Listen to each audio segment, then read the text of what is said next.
Thank you. Hare Krishna, Krishna Krishna, Hare Hare, Hare Rama, Hare Rama, Rama Rama, Hare Hare.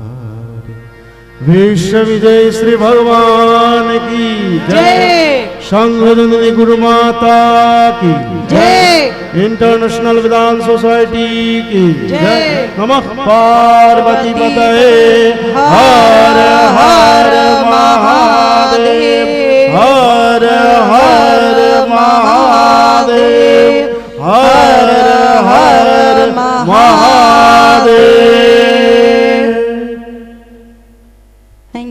Thank you, Swamiji, spreading a... Hello, good morning to everyone.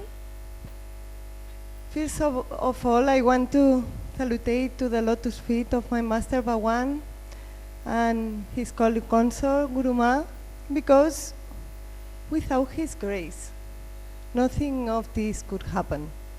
This event would not be here, and we could not enjoy this bliss that we're enjoying with him. And we are learning to enjoy in ourselves.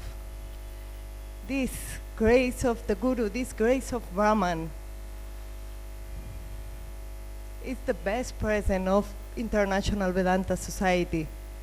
This Vedanta and this oneness is something that is the treasure of this life, because it's the highest truth. We're talking about the highest truth.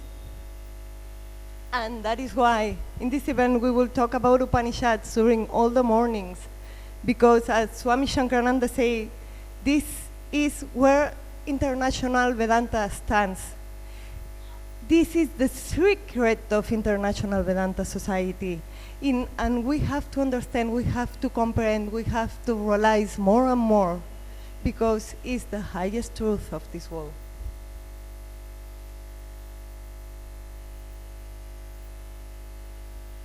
5,000 years ago, some women and men wanted to know the truth.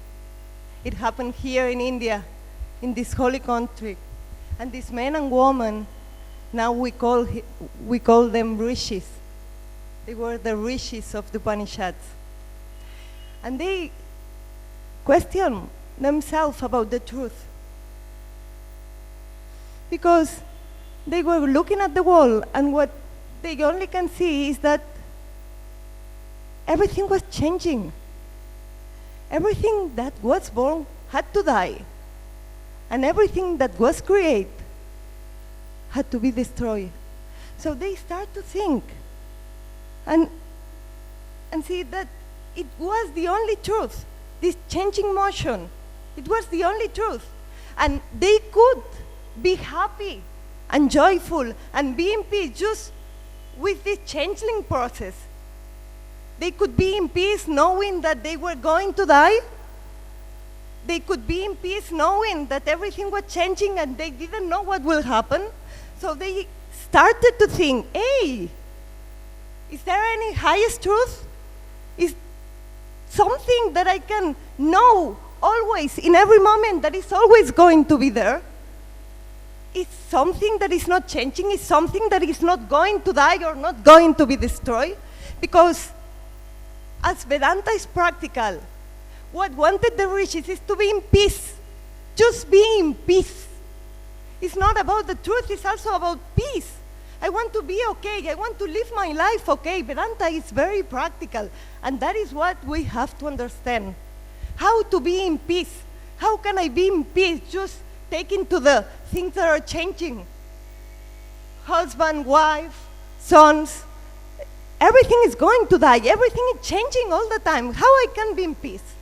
So the rishis start to look at outside, and they didn't find anything that could remain always. So they start to look inside. They close the eyes and start to look inside.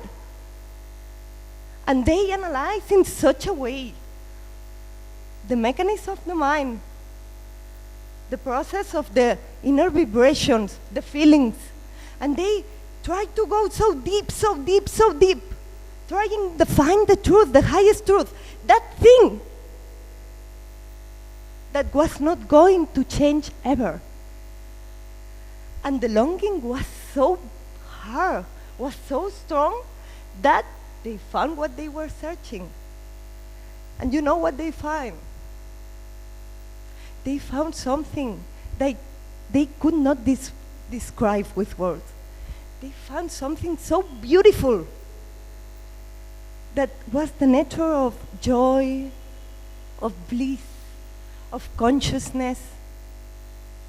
It was eternal, has no time. And they found something like home inside of us, inside of them. To that thing, that realizing it, the game of this life and its sufferings came to an end. That thing, that all the questions vanished, because all the answers were there. To that thing they call it Brahman or Atman. And this has been the sole object of Vedanta and Upanishads. Because Vedanta and Upanishads are saying just one thing. You are that Brahman. You are that Atman. You are immortal, and you don't know really to know anything more. Why we are trying to get things from the outer side? You just have to know that you are Brahman. You have to immerse in yourself and know that you are immortal. And in this way, you will be able, and not in other way, you will be able to be in peace. Whatever it happens, whatever comes to you, whatever you have to do, you will be in peace. Because you will be connected to your inner peace. You will be connected with your Brahman. You will know, you will enjoy your Brahman. And then you will see that everything is Brahman, that everything is that consciousness. And you will be, as Bhagwan say, happy. Today, I'm going to start commenting a little bit of Mundaka Upanishad. Mundaka Upanishad is one of the ancient Upanishads, and it comes from the Rig Veda. It's like very far, far away in time. And it is, as a lot of Upanishads, the dialogue between a master and a disciple. How, and it says how this knowledge of Brahman appear in humanity, how this self-knowledge revealed through Brahman to humanity. So this lineage of master-disciple, how this knowledge of Brahman is spread by the master and disciple. So this Mundaka Upanishad describes how is the self, how is this Brahman. So we know, at least we know by the intellect, that there's a highest truth and that we can achieve it. So as this Upanishad starts, it says, Brahma is the firstborn among the gods. He is the creator of everything, who remaining hidden sustains all he has made. So Brahma is the firstborn among the gods. We have to understand that without Brahman, this world of creation could not happen. Vedanta is saying only Brahman exists. How is possible that they are saying this? That only Brahman exists. It's because the sages, Mahatmas, all the people who have realized the self knows that when they realize the self, when they get into samadhi and had the experience, then when they wake up and open the eyes, they can see, what they really can see is that this world is false. It's just a dream that our home, our reality is this Brahman. So without Brahman, nothing exists. Everything is born through Brahman. All our gods, Kali, Shiva, all our gods come from Brahman. And that is why we need to understand that. We need to realize that. Because then we can play in this world as a king, as a real king in this life. We can play and enjoy, but nothing can touch us. Because we know that we are the creator. We know that we are that Brahman. And that all this world of forms is false. So we have to go to the source, that source of Brahman. And in this world, this life is like a game. We know how to play your cards. And what happened is that this Brahman remains hidden. Because in this play of this life, we are living here to discover that we are that Brahman. That is why Brahman, it's hidden in ourselves, it's hidden in our heart. So we must play in this game to work, to discover what is this Brahman.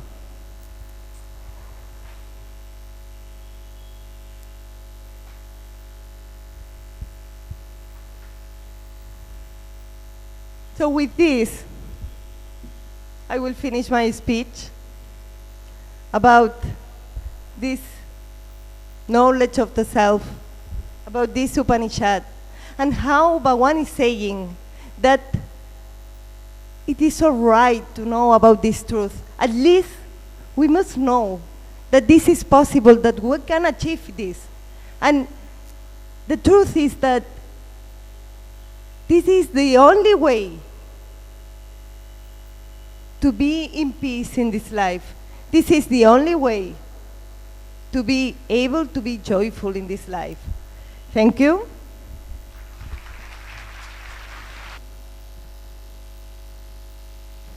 सबसे पहले मैं मेरे आराध्य गुरुदेव श्री भगवान जी को मेरा प्रणाम अर्पण करता हूँ और श्री गुरु माँ के श्री चरणों में मेरा प्रणाम अर्पण करता हूँ। इंटरनेशनल वेदांत सोसाइटी के रजत जयंती समारोह में आए सभी भक्तों का, श्रद्धालुओं का मैं आभार व्यक्त करता हूँ, मैं धन्यवाद व्यक्त करता हूँ और प्रणाम करता हूँ। और साथ ही हमारे देश के युवाओं को, देश के बच्चों को, जो हमारे कल की भविष्य है, आप सबको भी मेरा प्रणाम और मेरा साधुवाद। आज वेदांत सोसाइटी का रजत जयंती समारोह शुरू हो रहा है और इस अवसर पर 3 दिनों का, ये 4 दिनों का कार्यक्रम हमने लिया है अपने साथ और ये इसका पहला सत्र है जिसमें हम वेदांत को या उपनिषद को या अपनी जो ऋषियों की वाणियाँ हैं उन वाणियों को सहज सरल भाव से कहानियों के माध्यम से बहुत ही सरल करके हम आपको परिवेशन करने की कोशिश करेंगे। इसकी ज़रूरत है। इसकी ज़रूरत क्यों है? क्योंकि हम लोग कहते हैं कि हमारा भारतवर्ष, हमारा देश बहुत महान है, लेकिन भारतवर्ष महान कैसे बना? आज हमारी जो सभ्यता है, आज हमारी जो संस्कृति है, ये केवल 100 वर्ष या 200 या 500 वर्षों की नहीं है। ये हजारों सालों की है, इतने हजार साल जिसकी कोई गिनती नहीं होता, अनगिनत। उस समय से ये उच्च कोटि की सभ्यता दुनिया को रोशनी दिखाते आ रही है। आज जो पश्चिम के देश हैं, वो पश्चिम की देश जब भी कभी कोई समस्या ग्रस्त होती है, वो भारत की तरफ देखते हैं। उन्हें पता है कि हमारे देश के जो ऋषि हैं, जो मुनि हैं, जो महापुरुष हैं, उन लोगों ने जो बातें कही हैं वही जगत का सबसे बड़ा समाधान है। लेकिन उन्होंने क्या कहा? उन्होंने लोगों से कहा कि आप सभी सत्य बोलिए। ईश्वर या भगवान की प्राप्ति, इसके बारे में ज़्यादा बताया नहीं गया। जीवन धारण करने की जो सर्वोच्च पद्धति है, जीवन धारण करने की जो सर्वोच्च शैली है, उसे आध्यात्मिकता कहते हैं। Spirituality is a way of life, spirituality is the essence of life. लेकिन इस स्पिरिचुअलिटी का मतलब क्या है? अध्यात्म का मतलब क्या है? What is the definition of spirituality? अध्यात्म का मतलब है कि हमारा ये जो शरीर है, इस शरीर के अंदर परमात्मा का वास है, परम ज्ञान का वास है, परम ज्ञान का अस्तित्व है। और उस अस्तित्व को समझना, उस अस्तित्व के बारे में जानना, उस अस्तित्व के बारे में उपलब्धि करने का नाम है आध्यात्मिकता, जिसे स्वामी विवेकानंद ने बहुत ही सरल शब्दों में कहा है कि धर्म का मतलब है अपने अंदर जो देवत्व है, उस देवत्व का प्रकाश करना। What is the definition of spirituality? Spirituality means that the supreme existence, the supreme reality, the absolute truth, it is within me. It is within this body. It is within this mind. It is within this heart. And the goal of life is to realize that divinity, is to realize that existence. So this is spirituality. So we have to realize the supreme knowledge which is within us.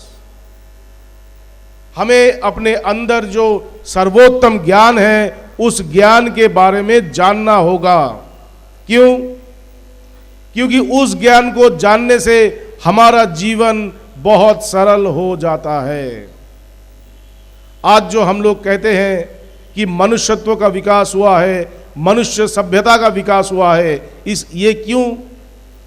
क्योंकि मानव ने प्रकृति को इस्तेमाल करना सीखा, मानव ने मशीनों को इस्तेमाल करना सीखा, मानव ने नए नए पद्धतियों से अपने जीवन को सरल बनाने की प्रयास किया और कुछ हद तक सफलता भी प्राप्त किया। लेकिन जब एक जगह पर आके मानव देखते हैं कि हमने अपना रास्ता तय ही नहीं किया, हमें तो बहुत ही जो सरल बात है कि एक मनुष्य दूसरे मनुष्य को प्यार करेंगे, एक मनुष्य दूसरे मनुष्य के प्रति सहानुभूति रखेंगे, दया की भावना रखेंगे, वो दया की भावना नहीं रहती। क्या रहता है? ईर्ष्या, हिंसा, द्वेष, भय। जितना ज्यादा सभ्यता का प्रगति हो रहा है, उतना ज्यादा लोगों के अंदर इस प्रकार का भय पैदा हो रहा है, ईर्ष्या पैदा हो रहा है, हिंसा पैदा हो रहा है। एक आदमी दूसरे आदमी को सहन नहीं कर पाता। कोई अगर किसी को अगर डेवलपमेंट होता है, किसी के जीवन में अगर परिवर्तन आता है, तो वो हमसे बर्दाश्त नहीं होता।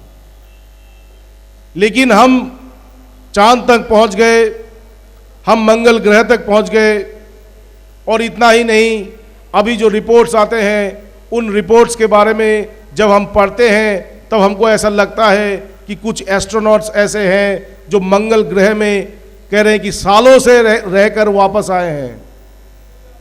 उन्होंने ये जो एलियंस है, उन एलियंसों के साथ भी उनका संपर्क है। इतना कुछ हो जाने के बाद भी हम अपने साथ वाले व्यक्ति के साथ एक साथ नहीं रह पाते। उनको ये नहीं कह सकते कि आपके साथ मैं हूं। तो मानवता का प्रगति बाहर से तो हुई है, लेकिन अंदर से नहीं हुई। हम लोग अंदर से बड़े नहीं हुए। हम लोगों की जो समृद्धि है वो बाहरी समृद्धि है, लेकिन अंदरूनी समृद्धि नहीं हुई।